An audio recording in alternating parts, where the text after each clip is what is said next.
Good morning students, फिर वही नई उमंग और उत्साह के साथ हम हैच जीके एसटीसी में आज रिवीजन करेंगे। बाइनरी टू डिसिमल और डिसिमल टू बाइनरी बतावेंगे और जीरो मेथड फैक्टराइजेशन बतावेंगे। ध्यान देकर देखिएगा। बाइनरी टू डिसिमल, पहले डिसिमल टू बाइनरी बताते हैं। मान लिया जाए हम यह लेते हैं 23 बाइनरी है, ये डिसिमल है। डिसिमल अंक दहाई से पढ़ते हैं उसको डिसिमल अंक। डिसिमल में 10 अंक होता है, 0 से लेकर के 1 2 3 करके 9 तक हो जाए 10 अंक। और बाइनरी में 2 अंक होता है, 0 और 1 बस। हम डिसिमल टू है तो इसको नियम बताएं, 2 से आप इसका 2 से भागा दीजिए क्योंकि बाइनरी में बदलना है इसको। तो 2 कितना बार लगा, 2 का 2 2 11 दूनी 22, 1 शेष बचा।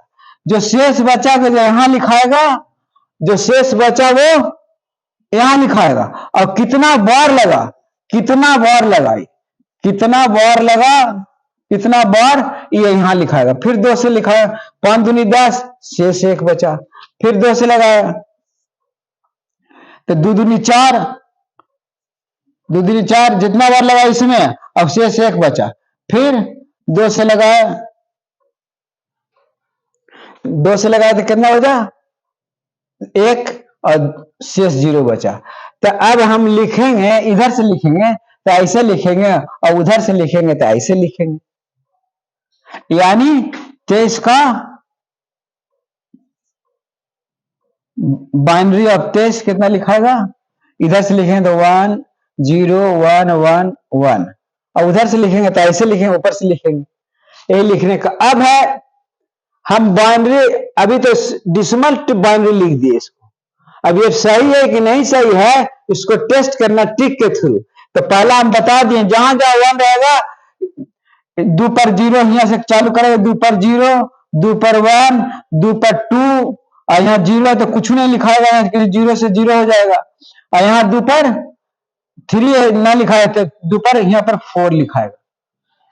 अब इसको हम प्लस में लिखेंगे, लिखने का स्टाइल है इसे। 2 पर 0 प्लस, 2 पर 1 प्लस, 2 पर 2 प्लस, 2 पर 4 और 2 दूनी 4, 4 दूनी 8, 8 दूनी 16, ये हो गया, ये हो गया 4, ये हो गया 2, ये हो गया 1। जो अगर देखिए 23 हो जाएगा। ये तो बाइनरी टू डिसिमल और डिसिमल टू बाइनरी बता दी। इसी प्रकार एक और 2 बता देंगे, फैक्टराइजेशन में 2 बता देंगे, इसमें भी 2 बता देंगे।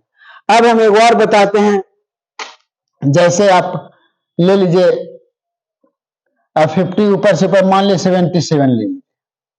77 को बाइनरी टू डिसिमल और डिसिमल टू बाइनरी करना। तो 2 से लगाऊंगा, द्वितीय 6 1 2 8 16 38 दूनी 76। यहाँ शेष कितना बचा, 1। यहाँ फिर 2 से लिखे तो 19 दूनी 38, शेष 0 बचा। फिर 2 से लगाया तो 9 दूनी 18 9, यहाँ शेष 1 बचा। फिर 2 से लगाया तो 4 दूनी 8, यहाँ बचा 1। फिर 2 से लगाया, 2 दूनी 4 0 शेष। फिर 2 से एक बार, यहाँ 0 शेष। अब देखें 77 को, 77 का बाइनरी में लिखने का, इधर से लिखना है तो ऐसे लिखेंगे और उधर से लिखना है तो ऐसे लिखेंगे। अब 77 का हम बाइनरी लिख रहे हैं, जीरो मेथड फैक्टराइजेशन बतावेंगे।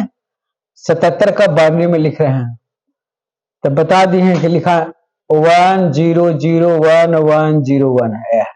अब लिखेंगे इस पर 2 पर 0 लिखाएगा, यहाँ पर 2 पर 1 नहीं लिखा है तो 2 पर 1 नहीं लिखा है, 2 पर 2 और 2 पर 3 यहाँ नहीं लिखा है, 2 पर 4 2 पर 5 नहीं लिखा है, 2 पर 6 लिखाएगा। अब जोड़ेंगे इसको, 2 पर 6 प्लस 2 पर 3 प्लस 2 पर 2 प्लस 2 पर 0। अब 6 है तो 2 दूनी 4 4 दूनी 8 8 दूनी 16 16 दूनी 32 32 दूनी 64, ये 64 हो गया। प्लस 2 दूनी 4 4 दूनी 8 हो गया, ये प्लस 4 प्लस 1। अब जोड़िए इसको, 4 8 4 12, 12 4 16, 1 17 के साथ 1 77 हो गया। ये एकदम सही है। Binary to decimal, decimal to binary, कोई कंसेप्ट क्लियर पूरी रहना चाहिए। हम बार बार कह रहे हैं, हम बता रहे हैं बार बार, एकदम यहीं पर बना रहे हैं, यहीं पर दे रहे हैं। ना कोई किताब की जरूरत है, ना कोई, माइंड से निकालिए, माइंड में घुसाइए, माइंड से निकालिए, माइंड में घुसाइए। अब चूंकि जीरो मेथड भी बताना है हमको, इसलिए जीरो मेथड पर चलते हैं। कल का जो बचा हुआ था, जो नहीं बताए थे, एक एक्स ये है x cube plus 3x minus 36 equal to, इसको फैक्टराइजेशन करना जीरो मेथड के थ्रू, कुछ ही जीरो मेथड के थ्रू।